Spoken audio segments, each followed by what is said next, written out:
Good morning. It is Friday. I'm joined with Sheri. Hi. Thankfully, it's Friday. Right, that's right. Beautiful weather. We are coming to you from our Keller Williams office this morning, and we wanted to give you a little update on the market. This week, we've had 66 new listings. Compared to last week, we had 88. Yeah, we are seeing fewer. We are seeing fewer. We had 44 closed listings compared to last week, 82. Yeah. We're getting to that time of year where it's slowing down just a little bit. Just a tad, and 81 pending this week compared to 102 last week. Yeah, that's significant. So the market has changed a little bit, but it's the time of the year, it's fall, we're lacking inventory, it is still a seller's market. It is, and what's going on is just a reflection of the fewer listings that are coming on Absolutely. right now. And if you're looking to purchase in 2020, you really have about 5 weeks only. Yeah, we are really at the end of this year, because by the time we go through due diligence and do the work we need to do, then the year is done, it's over. And speaking of, purchasing a property, the lack of inventory, and it being a seller's market, a buyer has to be very aggressive in this market. Definitely. And what we wanted to explain to them today, Sheri, is I wanted you as a buyer's agent and working with a lot of buyers. What is due diligence? That's a great question, and a lot of our clients are very naive about due diligence, and I think in this particular market, it's good to explain what it is and what kind of time frame.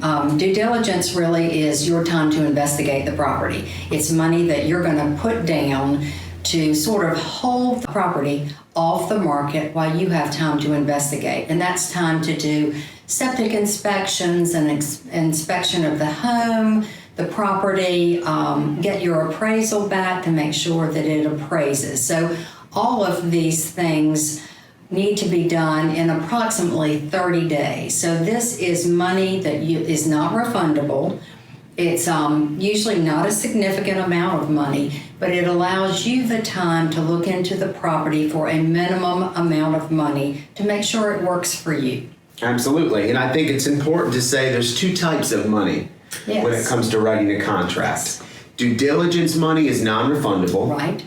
Earnest money is refundable during the due diligence period. Exactly. Kenny, since we've been talking about due diligence and earnest money, can you also explain what earnest money is? So earnest money is the initial deposit. It's typically 1% of the purchase price that you're putting down on that property to secure it.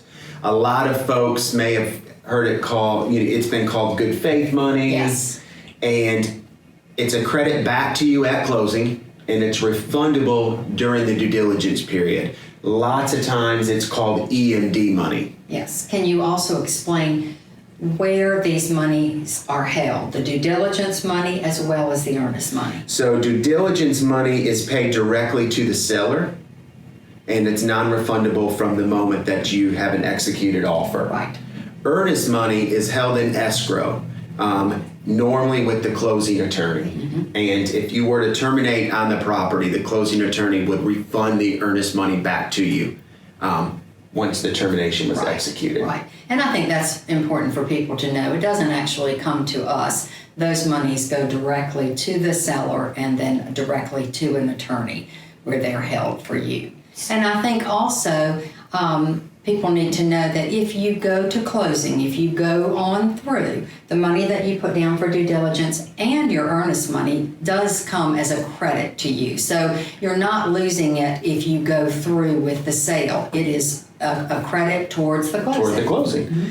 And another thing that I'm seeing with buyers is putting an expiration date on the contract. I think that is, I've really been encouraging people. We have gotten to a place where we are in multiple offers, and if you're not careful, you're a week into it, and everybody is so keyed up when they're making an offer. It's a nervous time, and I think that if you can put an expiration date of 48 hours or whatever you want it to be, that it's helpful to know that you're going to have some answer within that time frame. Absolutely. And it, hopefully avoids you being in a multiple offer situation because you've held that seller's feet to the fire as far as with responding. So we kind of wanted just to update you and to give you a little key points on what due diligence and expiration dates do for you as a buyer.